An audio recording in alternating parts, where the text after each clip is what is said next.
Shalom, everyone. At the end of Parshat Balak, there's a very important incident that has to do with Pinas. But a little background. In this portion of Balak, the king, whose name is Balak, hires Bilam, a heathen prophet, to curse the Jews. He was famous for his power to curse people. Bilam comes, and the whole parsha explains how he very much wants to curse the Jews, but he knows he can't go against God, and God puts blessings in his mouth. So 3 different times he tries to curse the Jews, and he doesn't succeed. And so in the end, it says that Balak went his way, and Bilam went his way. But there's something between the lines that Bilam didn't give up with wanting to curse the Jews. But he realized, I can't do it, but I know how to get a curse across, and that is to get Israel to sin. So he gave this advice to Balak, and they sent women, and in short, a whole orgy breaks out, and it's a horrible situation. Moshe Rabbeinu doesn't know what to do. The elders don't know what to do. And one of the princes of the tribe, Zimri, takes the daughter of the king and very publicly is having relations with her. It's out of hand. And as I said, no one knows what to do. But Pinchas, he comes to Moshe Rabbeinu and he reminds him very respectfully what the halacha should be in this case. And Moshe says, "You're right." And Pinchas goes ahead and he kills Zimri and Cosby.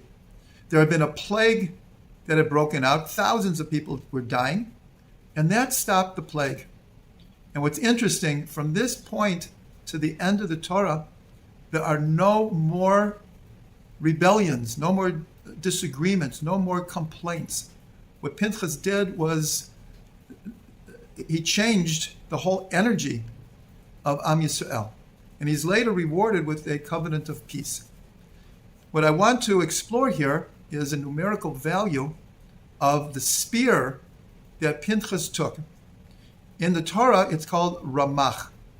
It's the only place that this word appears, and it means a spear or a staff. And the numerical value of this word is 248. 248 is a very, very important number in Judaism. And here, what it represents is there are 248 positive mitzvot. And there are 365 what we call negative mitzvot, or prohibitive mitzvot. But the symbolism here is, as we said, even Moshe Rabbeinu didn't know what to do. So how did Pinchas get the strength? So along with 248 being the number of positive mitzvot, it's also, according to tradition, how many limbs or bones in the body. 248. So here what we can see is, for Pinchas to do what he did, he needed to galvanize his complete energy. His 248 limbs, his bones, his very etzem. A bone is called etzem, which means the essence of something. And the 248 positive mitzvot represent he had to take all of his energy, his physical energy and his spiritual energy, in order to accomplish what he did. So this is the secret of the spear, which, again, it's only mentioned this one time, having a numerical value of 248. But we want to go a little bit further, that in the Shema, there are 3 passages. And when we begin the first passage after saying the Shema, it begins, V'ahavta et Hashem Elokecha b'chol lebavcha u'b'chol nafshecha u'b'chol moedecha. And you shall love your God with all your heart, with all your soul, and all your might. And we're told that the Shema actually has 245 words. And that's why we repeat 3 words. Either if someone is praying alone, many have the custom of saying, Kel Melech Ne'aman. God the faithful King, to add 3 words to the 245. And if it's with a community, and according to some opinions, even if you're an individual, you add at the end 3 words. Hashem Elokechem Emet, to make 248. So here the Shema, which is the belief in the oneness of God, it's the cardinal statement of faith. And it begins the first passage with loving God with all your heart, your soul, and your might.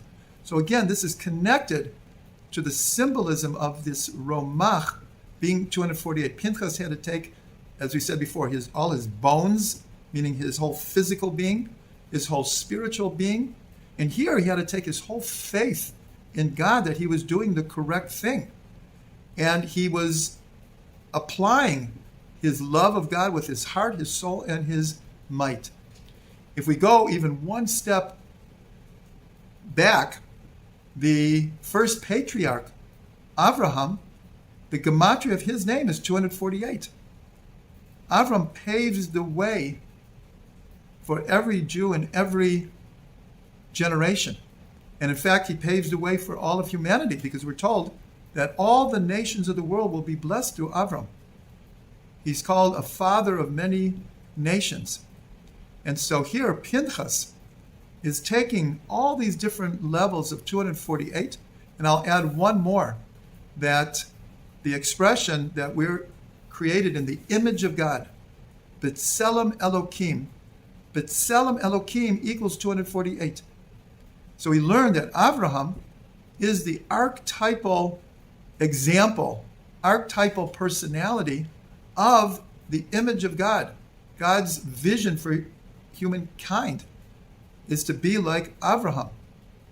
And when Pinchas galvanizes his whole physical being, his spiritual being, the 248 mitzvot, the 248 limbs of the body, loving God with all your heart, with all your soul, and all your might, that is a recipe of coming to be B'Tselem Elokim.